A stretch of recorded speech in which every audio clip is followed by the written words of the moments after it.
Welcome to another episode of Our Interesting Times. It is my pleasure to have Jay Dyer back on the show. Of course, Jay Dyer is the host of Jay's Analysis, jaysanalysis.com, the author of Esoteric Hollywood and Esoteric Hollywood 2, Sex, Cult, and Symbols in Film. Esoteric Hollywood 2, Sex, Cults, and Symbols in Film. Tonight we're going to talk about his second book, Esoteric Hollywood 2. Jay, how you doing? I'm doing great, Tim. Thanks for having me back. Well, thanks for coming back. Merry Christmas. Merry Christmas to you, too. So, this book, I've read most of it. I thoroughly enjoyed it. It touches on geopolitics, a little significant amount of philosophy, a little bit of history, and, of course, Hollywood and these things. And you, in the book, you open it up with I think an excerpt from a Tom Secker article he penned with Matthew Arnold. Right. Exclusive documents explore how Hollywood promotes war on behalf of Pentagon, CIA, and the NSA, which I guess sort of sets the pattern for the book. Why'd you pick that intro on that? Because Tom Secker said that my work was garbage, so I thought it would be hilarious to put his quote first, and that way, you have to call his own work garbage. I'm serious. That's what that and the quote, is pertinent to the point of the book, which. Tom does a lot of good work, but he tends to be kind of a snob when it comes to people who don't quite agree with him on some things, yes. Yeah, well, I felt like it was the appropriate introduction to, the introduction. So the introduction is just kind of a setting the stage for where I took it in part two, which was, as I've mentioned a few times, more in the direction of, all right, let's look at the mafia, how it relates to Hollywood, just kind of in a basic way, because a lot of people, we see this kind of stuff in movies, but we don't think about the realities of it. So I tried to, look into books that I'd heard people like, I remember Jay Widener's, who I think, it was either Jay Widener or you, or both of you maybe at some point, had mentioned the Gus Russo book about Sidney Korshak, and I remember other books had come up over the years, and so I tried to incorporate more newer material that I'd read about the relationship between various mafias and Hollywood, and how it's portrayed in films. And so, we picked like The Aviator and Godfather, and then I moved into talking about terror and how Hollywood was presenting terror dialectics, movies about the drug war, and so it's thematically organized this time. It's not organized by directors and their films. It's thematic, and this actually kind of allowed me to include more films this way. I wanted to have more movies packed in to kind of broaden the interest, rather than 4 Kubrick films, 4 Spielberg, 4 whoever. So we begin with Mafia and Hollywood, and that of course took me to 2 that I thought were pertinent, which I've read about over the years, Howard Hughes and Aviator, and which just caught again, actually, about half of it a couple nights ago, and noticed some interesting things and connections, with CIA, with Mormonism, or what would become the CIA, essentially the intelligence of that time, military intelligence, the deep state of his day, and then later actual connections with the CIA, with Project Azorian and things like that. And then moving into the terror dialectics, Godfather and the Cold War. I wanted to touch on some of the usages of Catholic ideas in film during the Cold War, because I remember back when I was very interested in Catholicism, I was a big fan of the movie The Prisoner with Alec Guinness, and it was about the communists and their mind control torture of Cardinal Mazzini, which, if I recall, I think John Paul II made quite a bit of a fuss about and mentioned it quite often. So there was an interesting role that kind of fits with Wemhoff's research for Catholicism and movies in the Cold War, even though, the ruling elites of Hollywood probably weren't too amenable to Catholicism. It still proved useful during the Cold War, and I think Wemhoff backs that up. So that's why I wanted to talk about movies like The Prisoner and some other Catholic related movies that kind of promoted Fatima, I'm on a bridge. I apologize. It'll be less noise in the background. But anyway, so yeah, so then move through the Godfather, the Catholic Cold War stuff, and then into terror dialectics with how Hollywood has presented terror and stuff that kind of would be probably reminiscent of F. William Engdahl or Halford Mackinder and that kind of stuff. Lawrence of Arabia, that kind of stuff. I believe it was in the chapter on Howard Hughes. You kind of make a connection, draw a parallel between the use of production companies, film production companies, not only by organized crime, but also the FBI, but also intelligence agencies, the same way that airlines are used by this, airline companies, which is fun because Howard Hughes kind of bridges that gap in his career.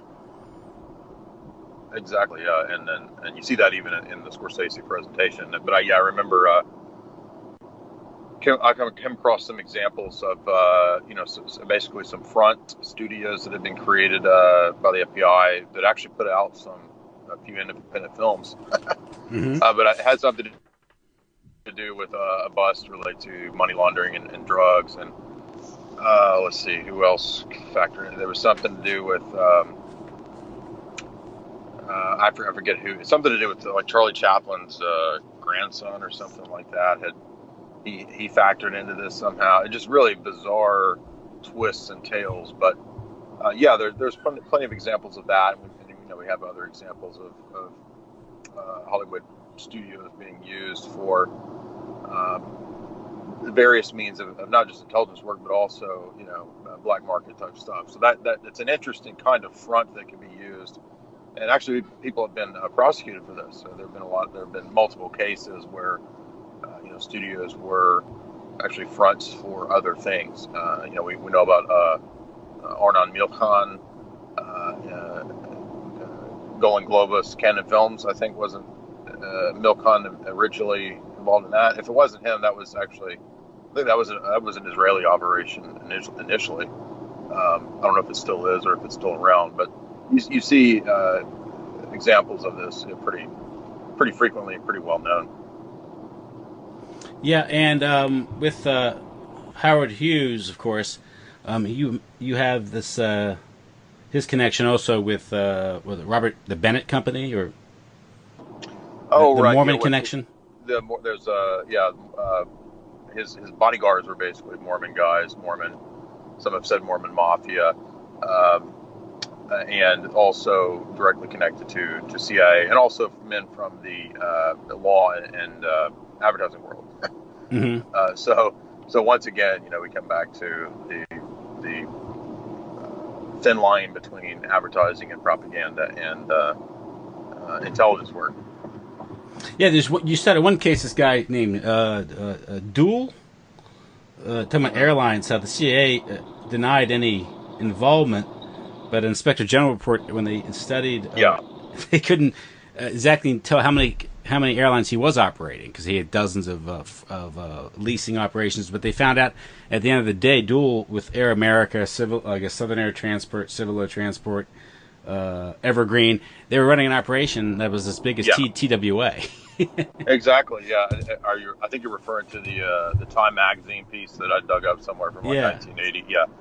Yeah, so and that's actually kind of, you get hints of that in films as well, like Air America with Robert Downey Jr. and Mel Gibson.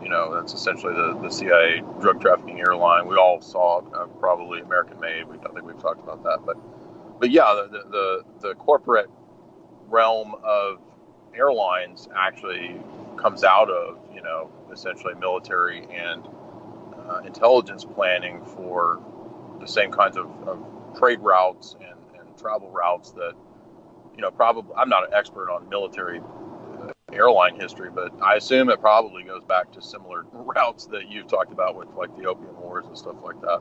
Yeah, especially Civil Air Transport and Claire Chennault and his operations in China, Burma area, even predate America's entry into the Second World War, and of course the Vietnam War, which Air America were developed during the Vietnam War, the operations in there. Did you catch the analyses I did, by the way, of the Eric Wahlberg book, because he touches on a good bit of this type of material too. Postmodern imperialism or post? Yes. Yes, I did, and I actually bought the book because of your analysis.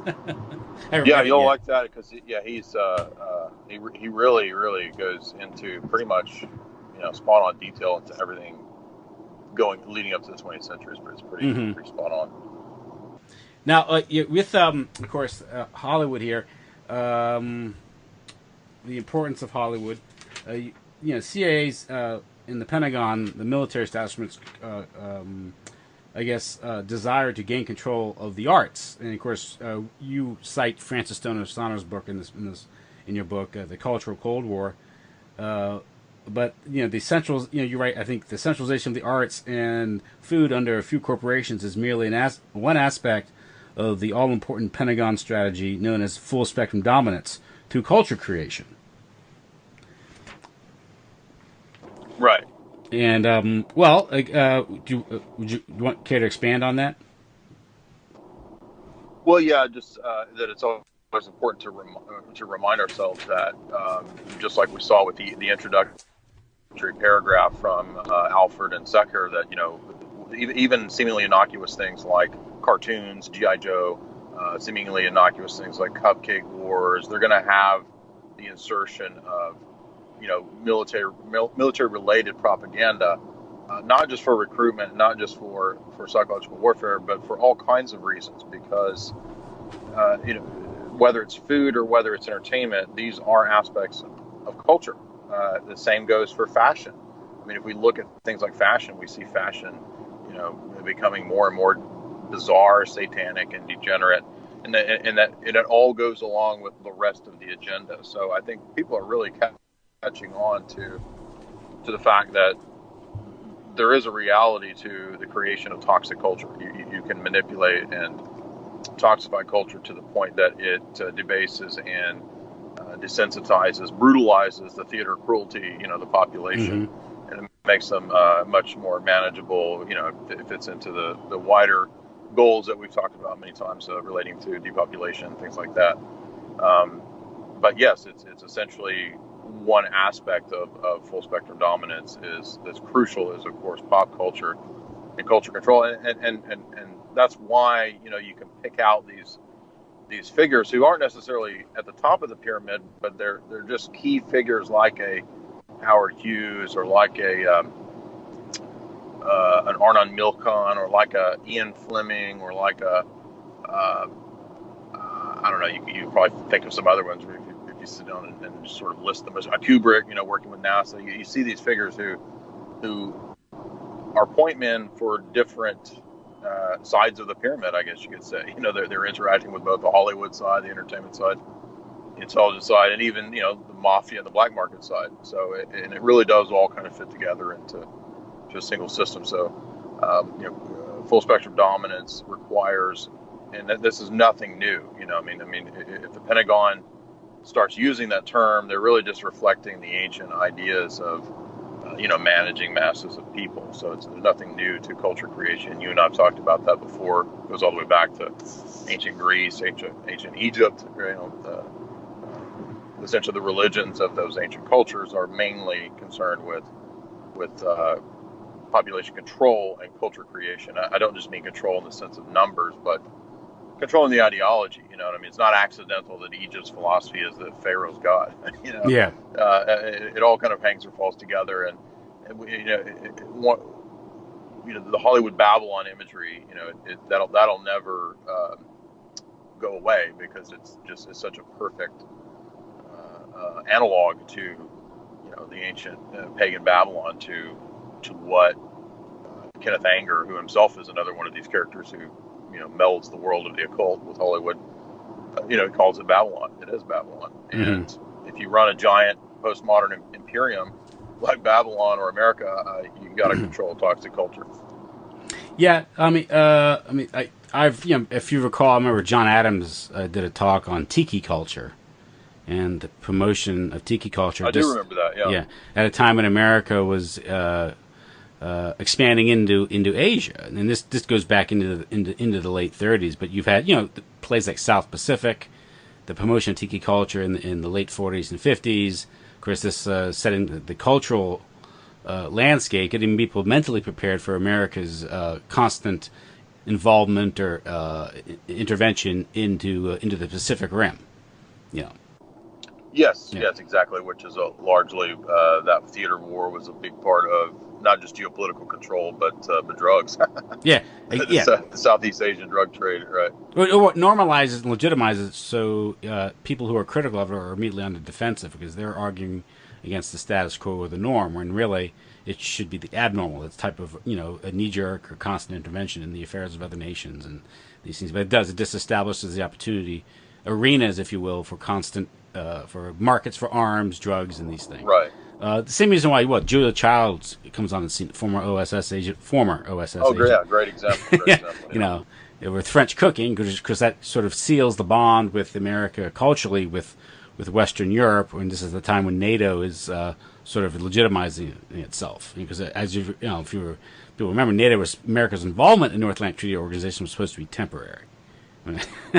Right, and then it explicitly took on an expansion after the 90s, after the fall of the wall. Oh yeah, then obviously it's laid bare for what it really is.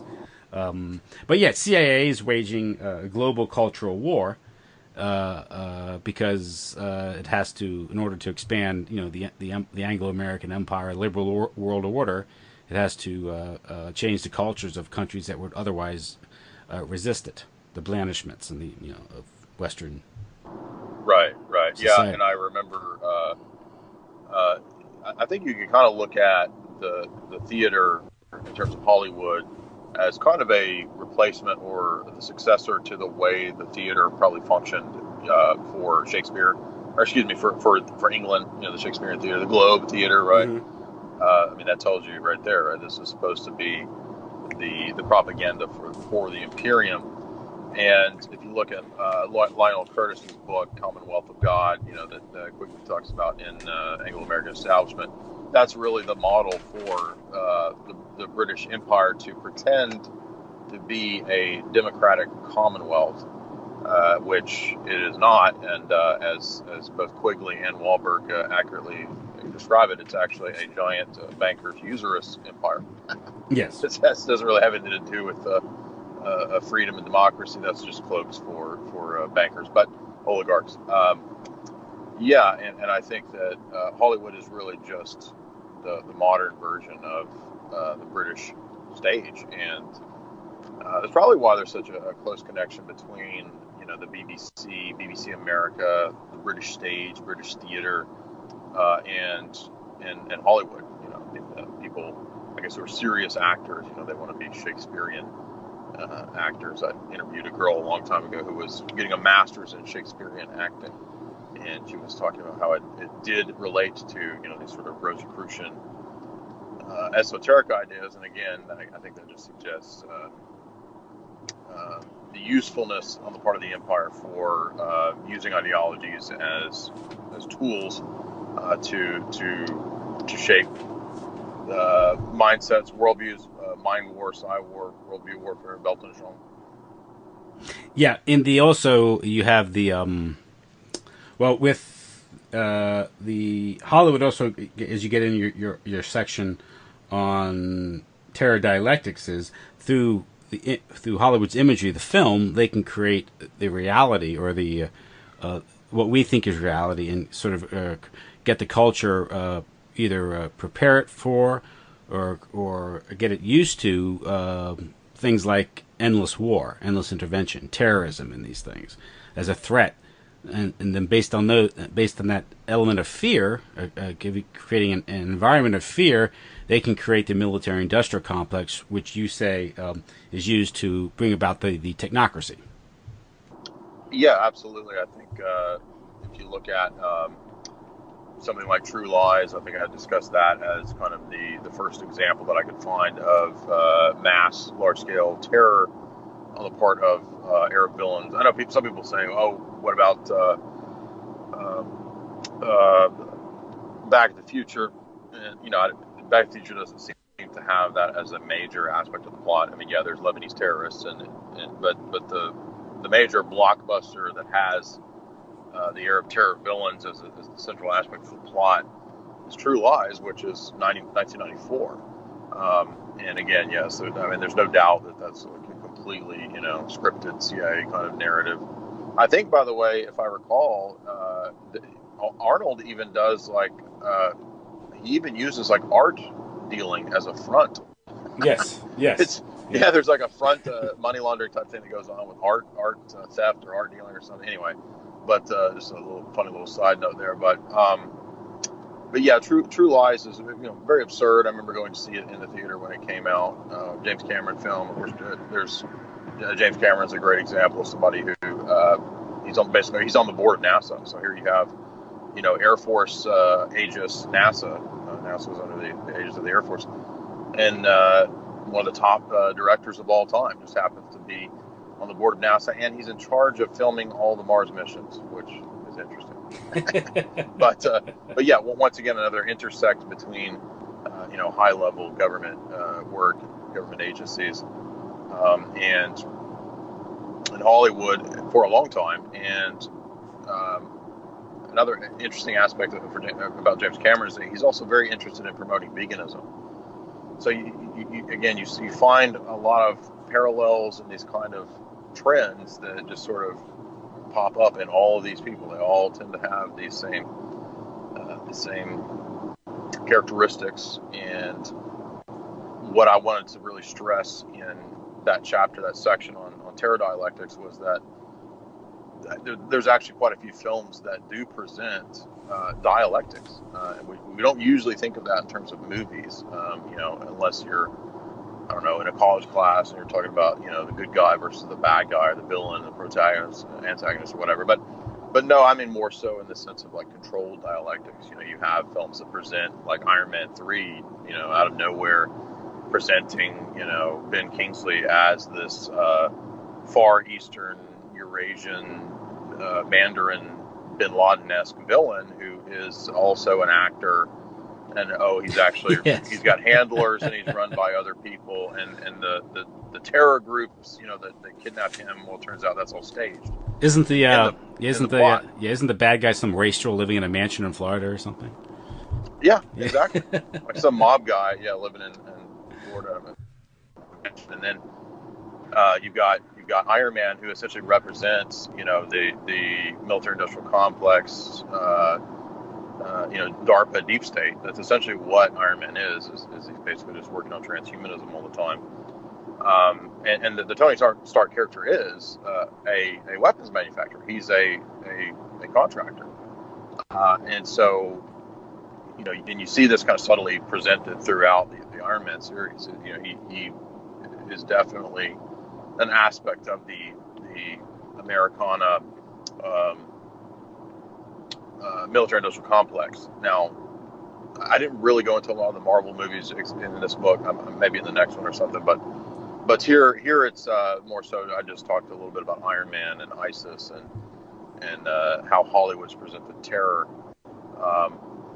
And yeah, I have no doubt in my mind that there was preparations going on. I can't remember if I cited it or not, but the Collins brothers a long time ago called my attention to an essay by Dr. Elliot Gaines, who's a professor at University of Iowa or somewhere. But he wrote he's a semiotician. He wrote a fairly famous essay about the movie Independence Day, and he's writing not from a conspiracy vantage point, but just from an academic standpoint, pointing out the ways that a movie like Independence Day kind of prepares the public's mind for 9/11.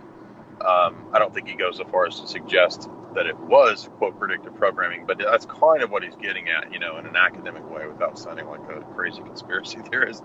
But yeah, I mean, I talked more about 9/11 predictive programming. I talked about, cartoons. And what do we know? It's the same guy that I called attention to with Transformers. Well, he just happened to, if I recall, I think he's involved in that episode of Iron Man, the cartoon from the 90s, which features both the Pentagon and the Twin Towers being taken down by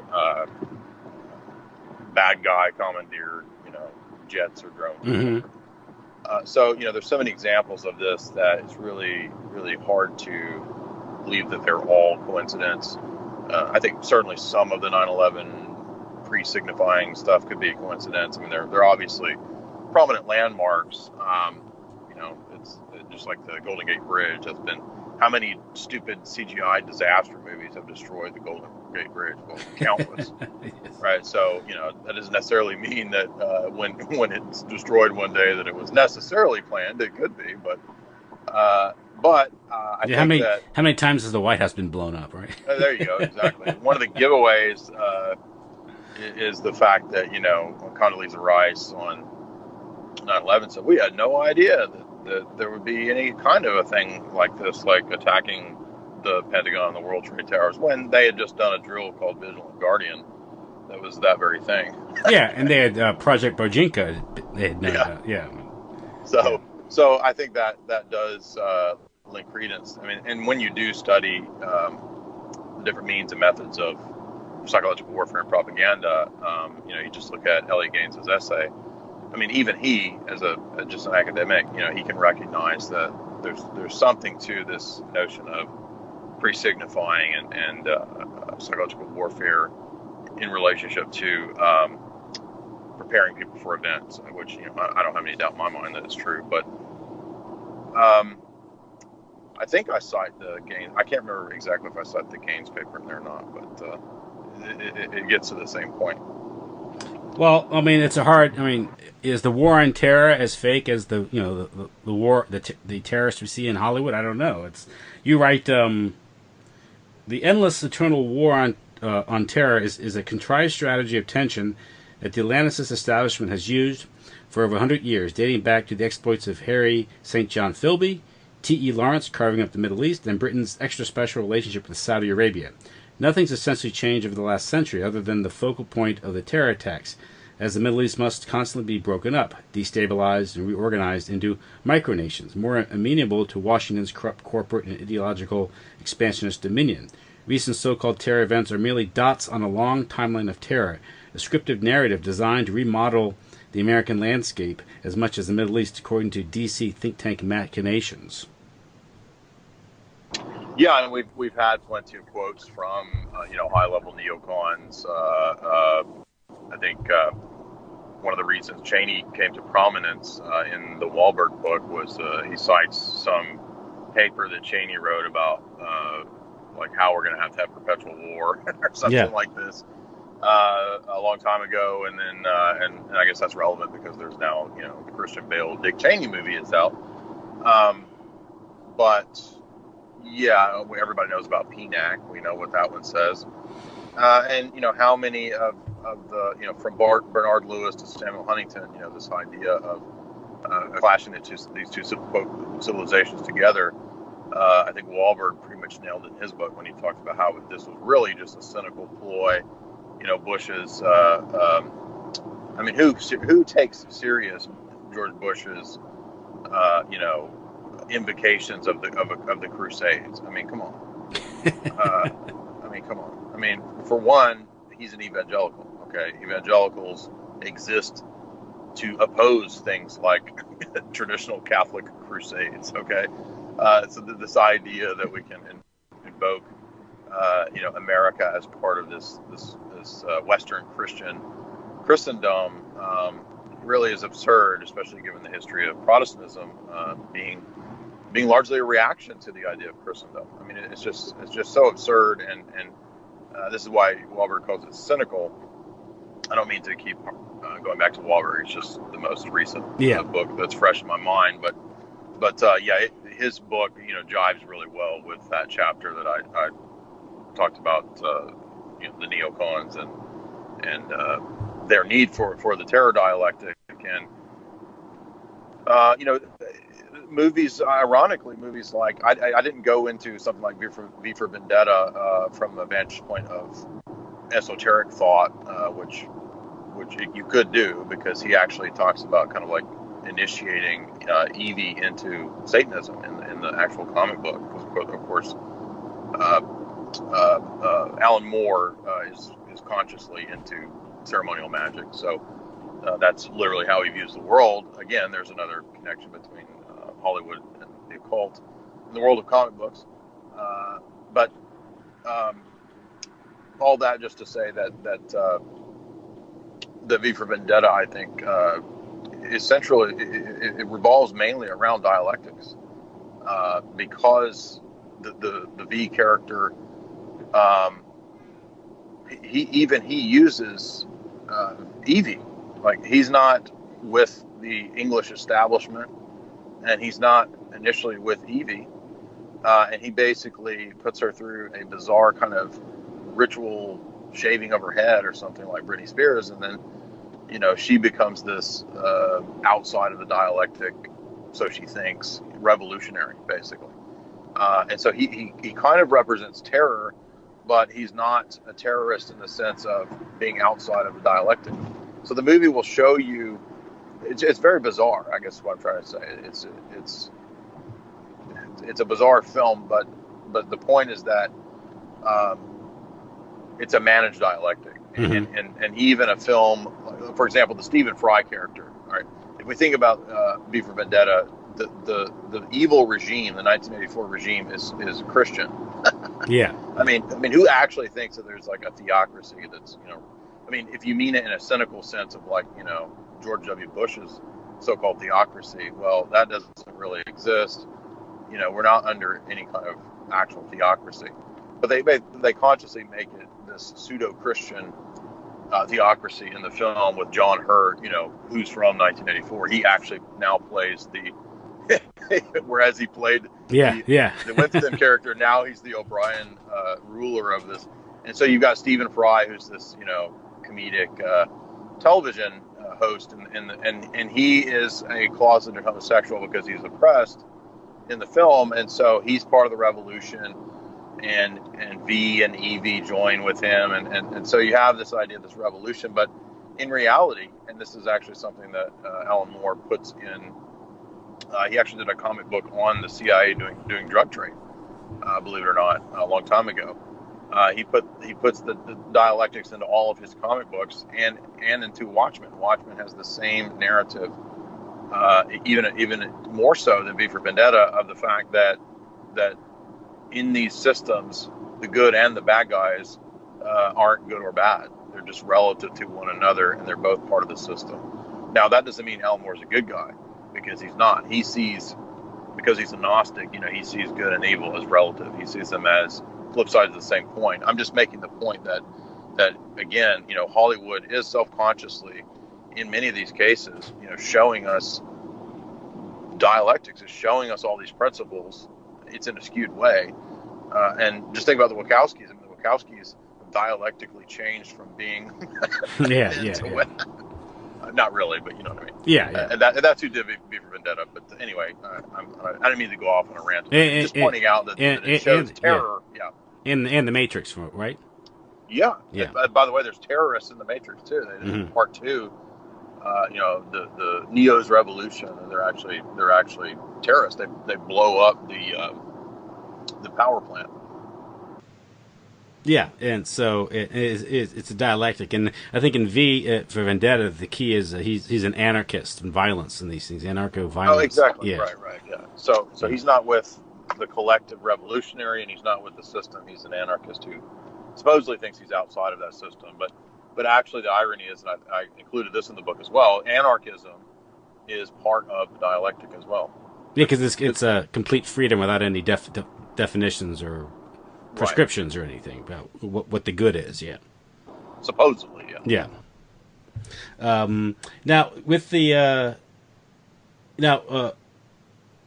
with this with terrorism as a strategy, this is all part of the sort of what you call the Atlanticist strategy. Because the Atlanticist, let me quote here. You quote, F. William Engdahl from A Century of Warfare. It talks about the OPEC, how the U.S. conspired, Henry Kissinger with, and this is all part of a Bilderberg plan to foment a war, to bring about an energy crisis, to raise the price of oil 400%, to create all types of geostrategic, financial, and economic objectives. One thing was the immiseration or impoverishment of the third world with debt. Oil energy was a big part of that.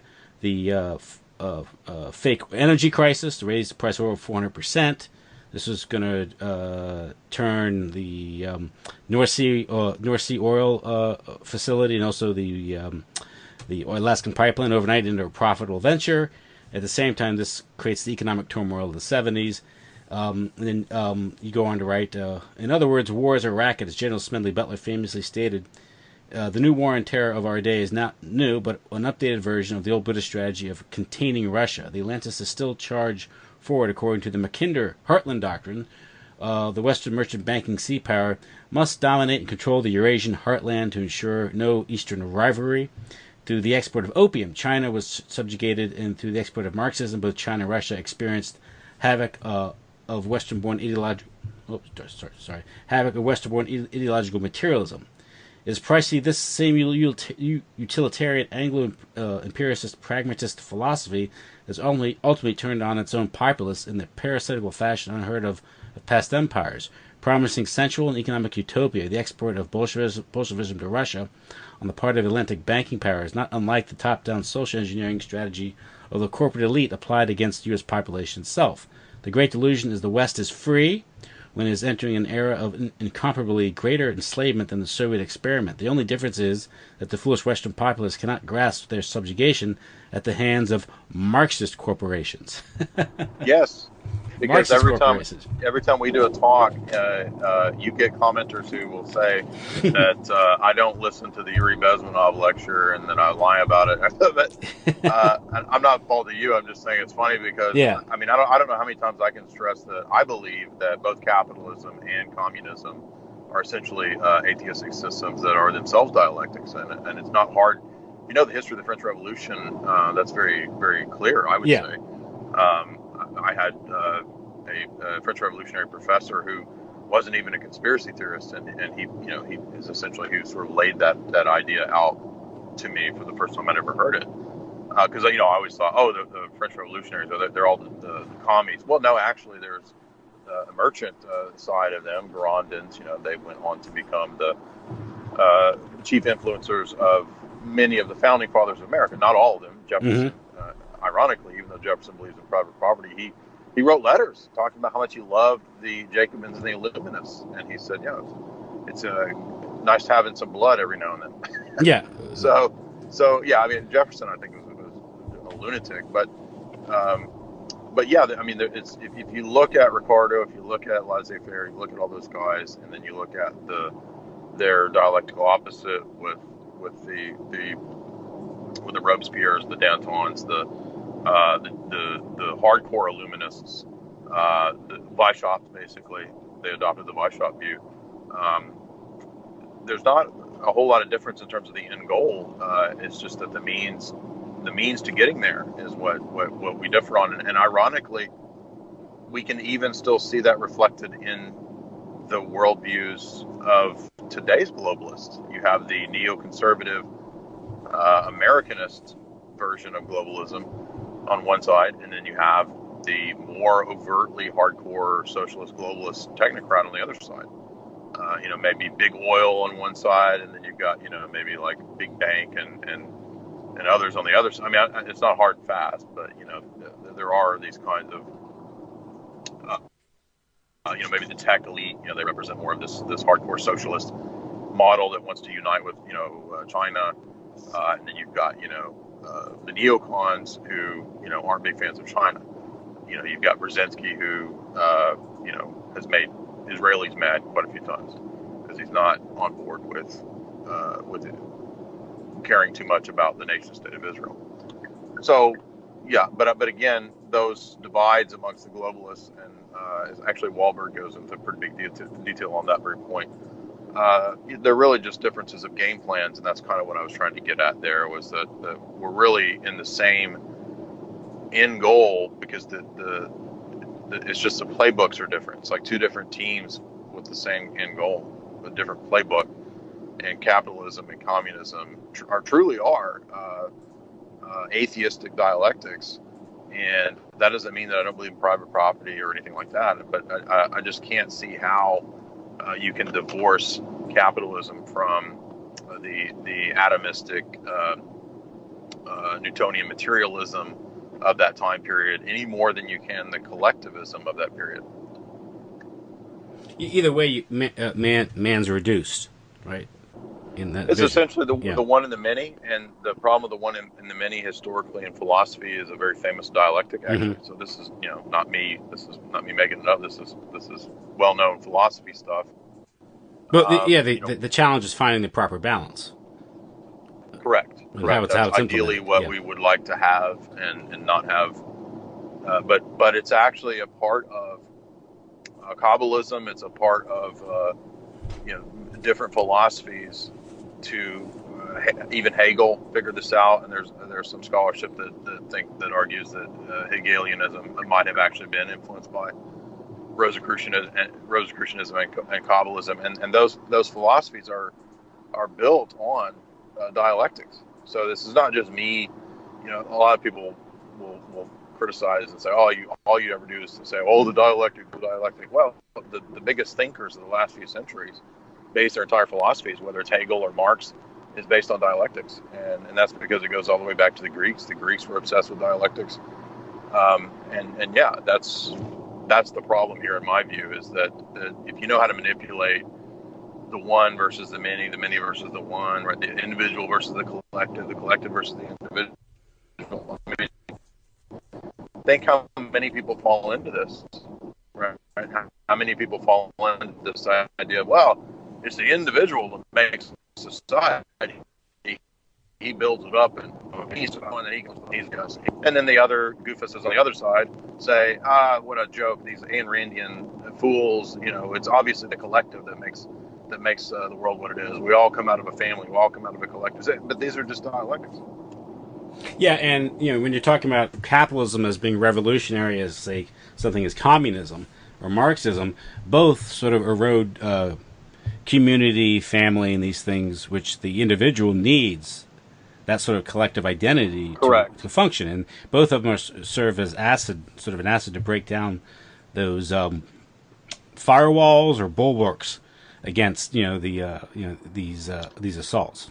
Right. Well, even Aquinas says that the common good is one of the chief principles for social order, and that's why even in his day, even as usury was beginning to be accepted after the Renaissance papacy, even in Aquinas' day, it was still not accepted, and the reason he argued that usury was not good was because it essentially saw profit as an end in itself.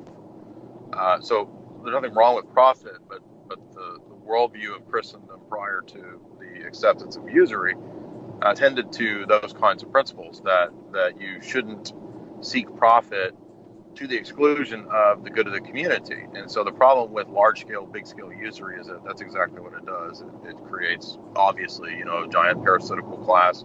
This is why Dante, is so vehement against the usurers in the Inferno. Because this is what it does. And in the final analysis, there's no progress outside the moral order. So if you go against the moral order, however profitable your venture might be in the short term, you're going to destroy the very society in which you live, which is what usury, pornography, or drug peddling does.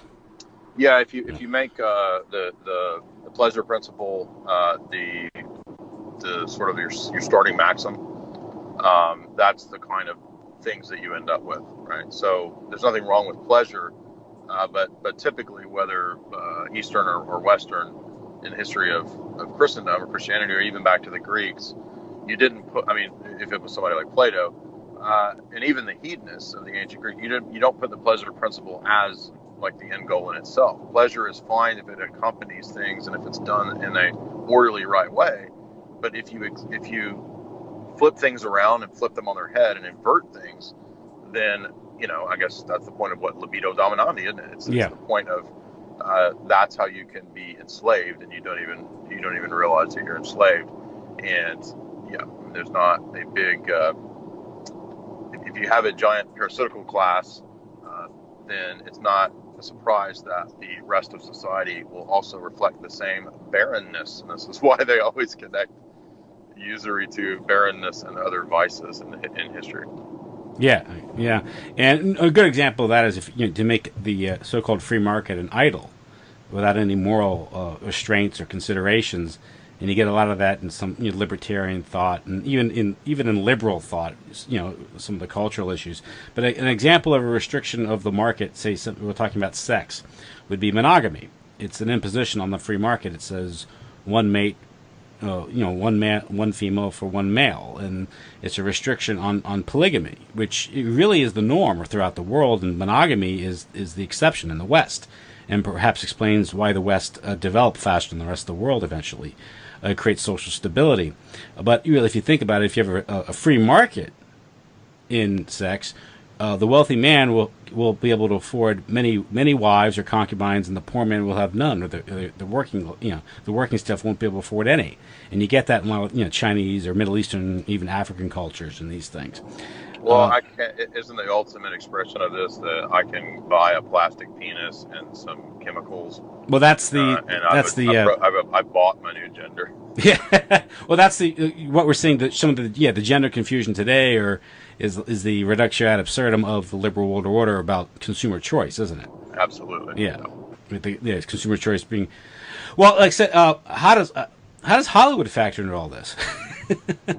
Well, who has changed everybody's minds about these things? Mm-hmm. Why, it's the mass media. It's Hollywood. It's movies. It's creating victim mentality or identification with a character who has these kinds of issues, and you just make that guy the martyr, right? Oh, the poor person who's undergoing their operation or whatever. That this is what's and then next there's going to be. Actually, I think they've already been doing pedo themed movies, haven't we already seen? Like they did the Alan Turing movie, and oh yeah, but he saved us from the Nazis, so it's okay, yeah. So it doesn't matter because he's such a hero. But I expect we're going to be seeing a lot more of that kind of degeneracy. But and even these weird sea creature movies where women sleep with Neptune and just. Oh yeah. It's like that sea monster movie. It's Swimming with Monsters or something. Or? I can't remember. Water something. Was it Water? Yeah, something? Yeah. The Shape of Water. The Shape of Water. Yeah. Yeah. Also, everybody said, have you seen that? No, I haven't seen it. Yeah, I don't. Was it? E. Michael Jones wrote an article about. He compared it to Creature of the Black Lagoon. How much the culture has changed. That's when a good point. Creature of the Black Lagoon was made, the woman was horrified. He's a monster. You got to run from him. You got to run from him, and you kill him. Now you want to hump him. Now you want to have sex with him. Yeah, and this is freedom, right? He's just misunderstood. Right, and essentially, and even I think there was was an encyclical back in the 40s or 50s, probably around the time that you talked about the Hays Code. I'm sure it's been referenced, but I can't think of the name of it off the top of my head, but it had to do with Hollywood, and it talked about the power of movies to influence culture, and basically just arguing that that's why there has to be some standards. You can't just put everything out there for everybody.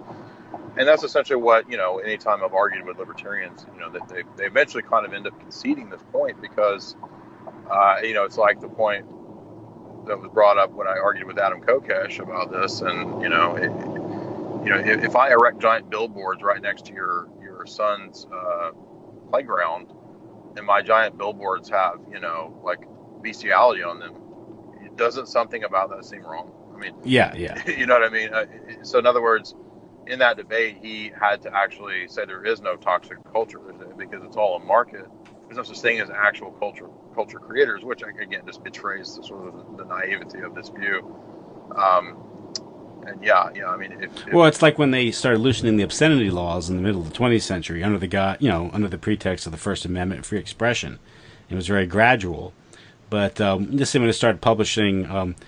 Well, I would say the legitimization of pornography first with Playboy in the 1950s with Hugh Hefner is they justified it saying, well, it's only going to go to adults. We'd only mail it to adults. You have to be an adult to subscribe to it, and it would come in a brown paper bag, right? Oh well, once it's opened. How do you control its distribution and proliferation? You can't control it, and inevitably, younger eyes are going to see this stuff. It's have its effect, and how do you can't prevent that? What you're saying is, well, so then nothing we can do about it. We have to tolerate this. No, and there's no doubt in my mind that the prevalence of pornography via the internet and everybody having their phones, that was all intentional. Yeah. It was 100% intentional. And the fact that even the Communications Decency Act allows for it. You mean, it's Orwellian, because under the pretext of free expression and freedom. Then at the same time, the internet companies that have that waiver from proliferating obscenity. I mean, there's no liability when people see this stuff who ostensibly aren't supposed to be able to see it. Well, the Communications Decency Act protects them from any liability. At the same time, these same internet companies are deplatforming people and shutting people down. Exactly. Yeah, right. Well, liberty, equality, and fraternity are well, they're not just Masonic, but the terms they immediately invoke philosophical ideas.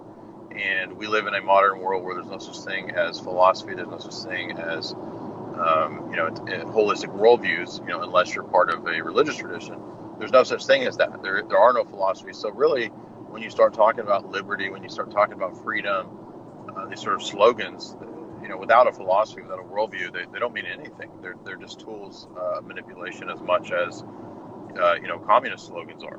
They really don't have any meaning at all. I mean, every politician in history has marketed himself as the freedom candidate. I mean, who runs on the tyranny slogan? Nobody, right? Everybody is represents the people. They're all populists, right?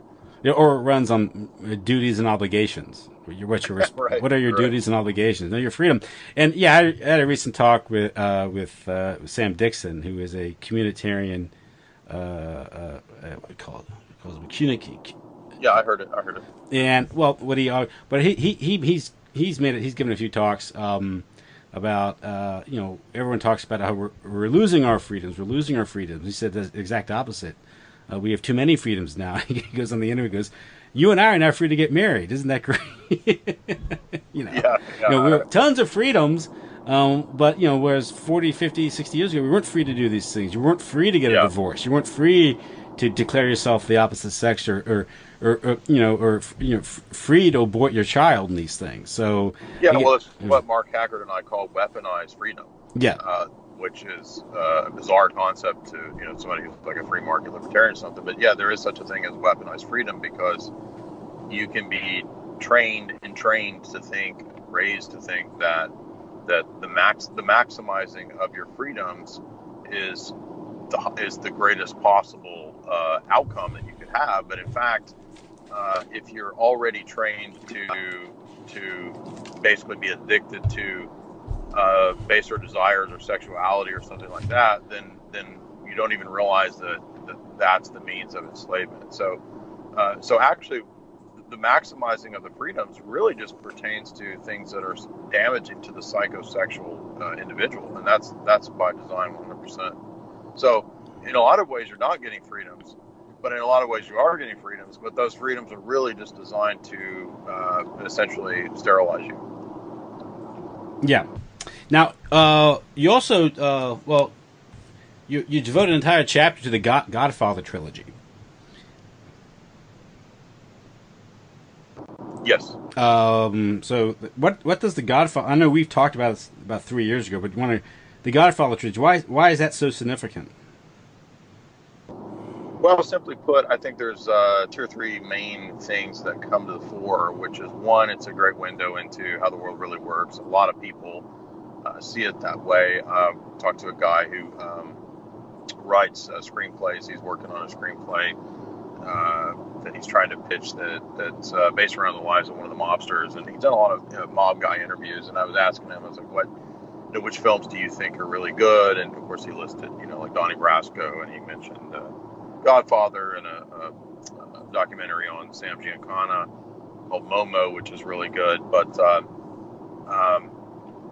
yeah, I mean, it's not accidental that movie, Mario Puzo interviewed a bunch of actual mobsters for that film. Also, The Sopranos too. I think that's actually based on one of the Genovese guys. I think Tony Soprano is based on a Genovese guy who ran a waste management. I actually meant to put the Sopranos in there, but I didn't get to the point of finishing the series before the book was due. But anyway, The Godfather is a great window into the way the world really works, because we start to see the interplay of politics, the interplay of the markets, the interplay of street smarts, and how things really go down, the vices, and we get to see generations in terms of this experience in America. So America is interesting because it is the beacon for people to come here for a better living. And in the Godfather is basically a tragedy. In the case of the Corleone family, everything that they're striving for, he gets, and the irony, of course, being that it was all for the family, and by the end, Michael Corleone loses his family. He loses his daughter. So the tragedy is not just in the case of the death of the daughter, but also the tragedy of the loss of one's identity and progeny because of the false idol of the American, experience and becoming rich, basically. And his WASP wife aborts her child. Good point. I forgot about that. I forgot about her. Yeah, he talked about that too. He talked about her being a wasp and all that. But you also get these sort of insights into blackmail in politics, into gambling in Vegas. You get insights into Cuba and what was going on with Meyer Lansky aka the Hyman Roth character, and you get insights into essentially how the CIA was working with the mafia in that endeavor there. You get insights into by part 3, the tax-free foundations. Yes. That's a big key that when you start to see all the inner workings and interlocking, connections here, that's really what comes to the manipulation of the church. Infiltration. Yeah, great point, because what eventually becomes mentioned in part 3 is who's Andy Garcia. Andy Garcia comes to Michael, and Andy's going to be taken over when Michael passes away. And he says, you know what, who's behind this is P2. So there's a plot of the P2 Lodge, and I just kind of blew me away that I'd never noticed that P2 was brought up, for all these years until the last time I went through and rewatched Godfather, and that's a big part of understanding the co-opting and infiltration of the church in the 20th century, especially through that version of Masonic Lodge, which P2 had its connections to Masonry. Well, I mean, it's a Masonic Lodge, but it has connections to the fascists that were used by Western intelligence and the CIA. And so I think that further suggests, again, some of the stuff that Wim Hof talked about. I'm not saying that directly the CIA had John Paul I assassinated, but I don't think it was the KGB. I'll tell you that. Yeah. I think that it was either it was something that we know about Calvi. We know there was Vatican bank scandal or something in the background, definitely. And you've talked about Bishop Marcinkus and all that, but yeah, there's definitely an intelligence, blackmail, money laundering, Masonic aspect that if you're perceptive, you can catch it in part 3. Yeah, and that, of course, a lot of that money, I think, has been traced to Solidarity and also some of the Gladio operations that are going on. It does, and Wahlberg brings that up in relation to Solidarity, which I wasn't aware of that. I knew there was something bizarre going on with Lech Walesa, who actually came and spoke at my university one time, by the way. I didn't go because it sounded really boring, but looking back now, actually, I kind of wish I had, because Lech Walesa came to speak, and then Benazir Bhutto came to speak right before she got killed. So now looking back, I was like, oh, man, I wish I had known about all this sort of geopolitical intrigue back then. I would have gone in there and heard these speeches, but I just thought it was all boring and stupid at the time. I didn't go, But anyway. Well, one thing that the Gladio incident, particularly in Italy, in the P2 laws, it was revealed because they had a parliamentary and also judicial investigation. Was it not Moro? Who was the prime minister there?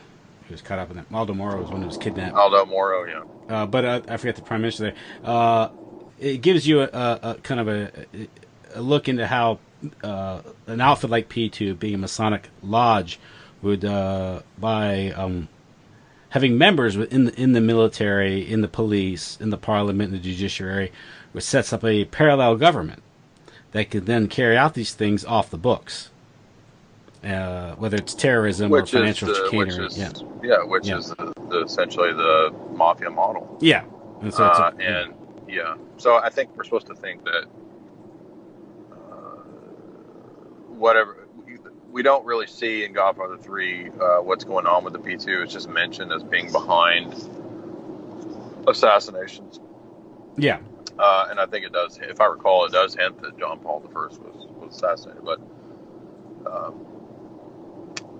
But yes, so I think we're supposed to think that it's mafia related, but it's a rival to Michael. Yeah, it's right, because there's the European at the time he was meeting with this sort of European elite, the Illuminati, if you will, or exactly. Bloodlines, maybe these Venetian bloodline wealth, and they kind of look at the Corleones as sort of upstarts, from America. And but I think the story is that John Paul I got into trouble because he started looking at the Vatican Bank, which would have ruffled a lot of feathers, not only organized crime, but also with the intelligence agencies and these things. So he had said that he wanted to have reforms in the Vatican Bank, and that's a no-no. Yeah. Now, you also, later in the book, chapter 28, you take on the NGOs, feminism, and transhumanism, and this kind of goes into sort of this global cultural war, I think, where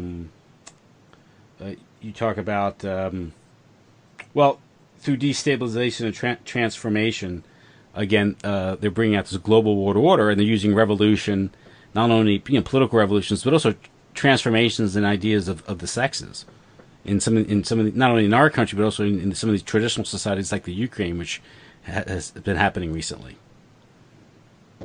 Yeah, I think what I wanted to stress there was the in part one I did a critique of evolution, because evolution is a big part of this, insofar as with the religious presupposition of Darwinian evolution comes the idea that anything can change into its opposite over time.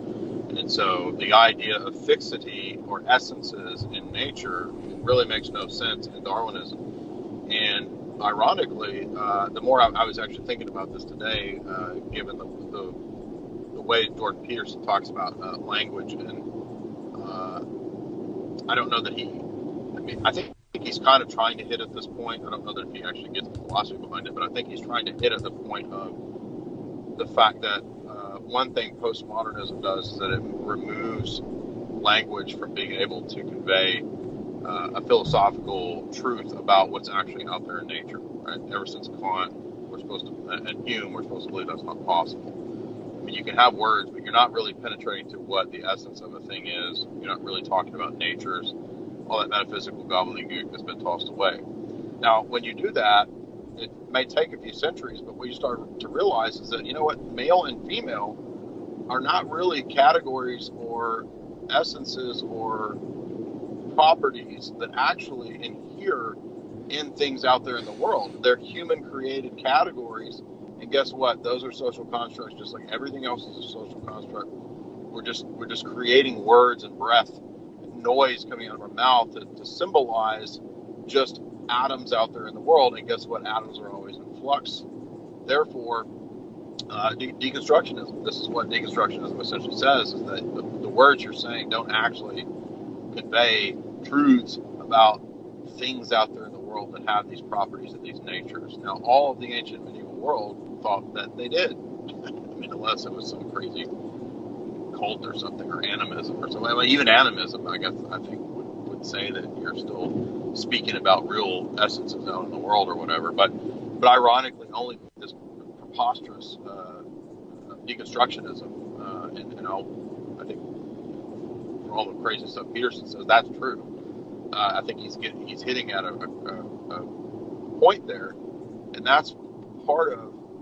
In other words, all of this gender stuff would never be possible without not just evolution, but also deconstructionism, because it means that you can divorce words and meanings from what's actually out there in the external world. Does that make sense what I'm saying? Yeah, this is why you get this stupid pronoun debate, which is yes, exactly, prima facie absurd, because words have to relate to reality for language to serve a legitimate function, as opposed to a tool of tyranny. 2 + 2 must equal 4. It doesn't equal 5 just because the party says so. Yeah. And so that's kind of what I wanted that to kind of be a follow-up to the critique of evolution, was to also point out that a lot of the revolutionary movements over the centuries, the most recent centuries, we have to keep in mind that feminism is a revolutionary movement, and it's essentially, it comes out of the same revolutions that capitalism and Marxism come out of. It was Mary Wollstonecraft, of French revolutionary fame, Enlightenment fame. She's famous for being one of the first Enlightenment feminists. You can even go back to the lays of Marie de France. I remember one of my medieval lit classes, we were reading proto-feminist literature in the Middle Ages. Tim, did you know that existed? I had to read and they're called LAIS, which is like these sonnets, French versions of sonnets or something like. It's LAIS, the Lays of Marie de France, and it's like weird sexual stuff and just bizarre feminist stuff. And we were learning how revolutionary she was, because she was writing this in 1200s, 1300s, or wherever it was. And then you get up to the Mary Wollstonecraft, 1500s, 1600s, whatever she is, and then you get the real first outflowing of feminism at the French Revolution, and not long thereafter with what were called the Second and Third Revolution. So like the French Revolution being the first revolution, and there's these lesser known later ones, the Second and the Third Revolution, and they were trying to be more and more consistent with themselves. And anyway, long story short is that I just really wanted to emphasize that all the revolutions are all the same, and they're all part of the same essentially inverted satanic movement. And this includes not just economic revolution, but also ideological gender revolution. In other words, you can't divorce Marxism, Marxism and capitalism and that economic revolution from all of the other ideological revolutions that were happening at the time. And so when we come to things like postmodernism, which is what's necessary for transhumanism, posthumanism, you have to have gone through these stages of decay and destruction. And here's the weird part: they logically lead to one another. I mean, in a dark way, like dark logic, like the stupidity of this one leads to further stupidity in the next one. Yeah, and that's why any appeals to like nature are falling on deaf ears, because the whole goal is to destroy nature. They hate nature. Right, nature only has meaning in a context where any word has meaning in the rest of your lexicon, right? Mm-hmm. The rest of your speech. So if I believe in God, if I believe in Scripture and all this, then nature has a certain context and a certain meaning. If I'm an atheist, well, guess what? Nature actually has a different meaning for me. Mm-hmm. There might be some overlap between a Christian and an atheist if they just talk about nature. But actually, there's a lot of area where there's not overlap. They don't always mean the same thing. And in fact, you can actually show that some philosophers have done some interesting analysis of these terms, like that we tend to think are very obvious, like nature or reason. There have been quite a bit of debates over what those actually are. So we're not always exactly having the same ideas in our mind as to what these things are. Now, when I say that, I'm not saying that there's no such thing as reason, no such thing as nature. I'm just saying that when the social justice warrior says he's being reasonable, and when he talks about what's natural, it doesn't at all mean the same thing. as what a person who believes in, the Bible or Revelation or natural law. They don't mean the same things, because that guy has already been through a long stage of processing. He's kind of at the final stage of all these revolutions, as Huxley said. And so for him, the words can mean anything and everything and nothing. It's total confusion. You talk about these staged revolutions, the Arab Spring, and you sort of make a connection to some of the turmoil or protests we've had here in the States, such as Ferguson and Missouri, and Black Lives Matter, and some of these things where it's again a managed dialectic. Yeah, and we seem to be seeing movies that are portraying this kind of thing. I don't know how real. I mean, I know the Ferguson and things like that. There really were protests, and we were having all this sort of stirred up violence and people in the streets. And then we had Antifa, right, which is sort of another manifestation of the same stuff in the last couple of years, supposedly fighting Trump. And yeah, I don't think there's any question that that's by design. And we've seen quite a few movies actually that have been kind of I can't remember if I mentioned The Purge, but I don't think I did. But the Purge movies, which are near future dystopian, are completely in line with all this sort of Antifa type stuff. And you mentioned, when you talk about aliens, you talk about transhumanism and that stuff, but also sort of this portrayal of the G.I. Jane character, sort of the woman as the and the weak male, weak, indecisive, flawed male, and you see that in a lot of movies now, where particularly white men are portrayed poorly. I see that, yeah. Yeah, and every hero is like a 14-year-old girl who can do roundhouse kicks better than Van Damme.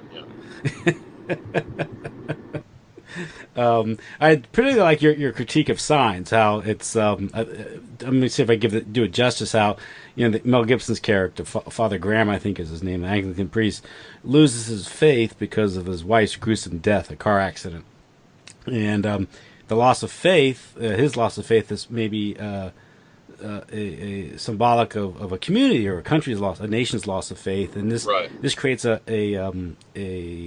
void in which these aliens come in, i.e., demons, and then what actually defeats the aliens or these demons? It's water, which yeah, and they cite some sort of primitive method from the Middle East or something. It was developed to defeat the aliens. Oh yeah. So I thought, because I remember I'd seen the movie several times. I always enjoyed it, but I said, yeah, that's right. It's kind of like, because you make the case that sometimes the aliens are confused, or often are construed as or portrayed as demons, or perhaps they are, and instead of being extraterrestrial, you're dealing. People see perhaps, I guess beings from another dimension, meaning demons. Yeah, or it's the elite themselves. I think the aliens represent that. At times. I mean, this is essentially the way. That's why I included the John Carpenter "They Live" chapter, was because that's really Carpenter's thesis there. And also to the extent that the alien meme is sort of created by the elite, and of course with the advancing in technology and CGI, what they can pull off and fake with people. We know. Remember, you've probably seen the documentary Mirage Men. Yeah. Yeah. So it's there to kind of, I guess, distract or divert or confuse people. Yeah. Well, in the first one, I talked a lot about aliens as psyop, and I talked about it as. I talked about ET as kind of demonic, and I did mention the demonic angle, but. I wanted to stress, some more prevalent films like Alien, which there is some interesting stuff going on there, and I think I heard other people, maybe even Uncle Jones, so I talk about it being abortion, and I had noticed that yes, actually, it's kind of nihilistic because it's almost like creation is viewed as an abortion in that worldview, and it's the most radical nihilistic survival of the fittest type view of this xenomorph, which is wholly predatory, wholly alien, wholly completely parasitical and destructive. Why is that wrong? I mean, in other words, if the whole universe is just a giant abortion, and man is part of that, then there really isn't any right or wrong. So I think upon reflection, it actually asks pretty interesting questions. And then you get critiques of, the military-industrial complex, which is essentially what the Whaling Corporation represents, basically just a giant corporate control. And the series, I even like the Junet Resurrection installment, because by the fourth film, you've gone through these phases, you've seen Ripley change, and even she's getting cloned, and you've got GMOs going on in the fourth one, and it's almost like the most insane versions of scientism, which. Okay, you cut out for a second. I'm sorry. Hello. Sorry about that. You cut out at insane versions of scientism. Yeah, I mean, basically, what's so great about the Alien series is just the darkness of it is really a great way to look into the abyss of scientism. I mean, if scientism and nihilism are true, atheism is true, then that actually is the world. The world actually is the alien worldview. Mm-hmm. Who cares if a giant corporation? It doesn't matter if a giant corporation genetically modifies everybody into who knows what. Yeah. But I also I never caught until recently that terraforming and weather modification is a big part of the film. And then by the fourth installment, you're talking about GMOs, and it's like, actually, this is a pretty prescient series, because it really is scientism run amok. Yeah. I think it was E. Michael Jones. He writes about aliens in his book Monsters from the Id. Talks about the genre of horror, and he describes Alien as a sequel to Deep Throat, and how the revulsion from the consequences of the sexual revolution. The idea of this guy being orally raped, right, and embedded, and then it coming out, and these things, and this is these. He sees horror basically as sort of as the horror genre as sort of a reaction to pornography, and we see this with the naughty girl takes her clothes off and she gets murdered, right? Something as simple as that. That's a constant theme in horror films. It's the couple, the teenage couple having illicit sex, and they get stabbed by Freddy. If you smoke pot, or you just try to get some. Yeah. You're gone, dude. You're gone. So, Jay, I've had you on over an hour now. Anything else with the book? You cover a lot of movies in this. Anything you want to say about the book? No, just kind of that I close out with transhumanism, and that's the last section, and I thought that was fitting for the future and what Hollywood's been trying to tell us for a long time with science fiction and what they want, where they want to take the world. But no, I'm glad you liked it. There's also we didn't really go into the MK Ultra, but there's like the mind control section of the book as well, LSD and that kind of stuff is in there too. So yeah, thanks. If anybody's interested, you can just order it.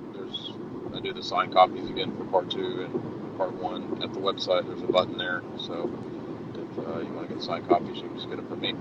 Great, yeah. Of course, I just want to give the listeners a sample of the book. Want them to go out and get the book. Order it from you directly, so you get more support. Esoteric Hollywood 2, more sex, cults, and symbols in film, by J. Dyer. Right, and the sequel. Yep. I think I missed. Yeah, at the beginning I said just sex, cults, and film, but it's more sex, cults, and symbols in film, and they can get it from you directly. Great. Okay. Well, Jay, I'll let you go. Let you concentrate on the road. Thanks for calling me from the road. Yeah, thank you. I meant to be home. Sorry I wasn't home yet. So yeah, safe driving and get home, and I wish you Happy New Year. All right, Happy New Year to you too, Tim. Thanks. Thanks a lot. Take it easy. Bye. Bye bye.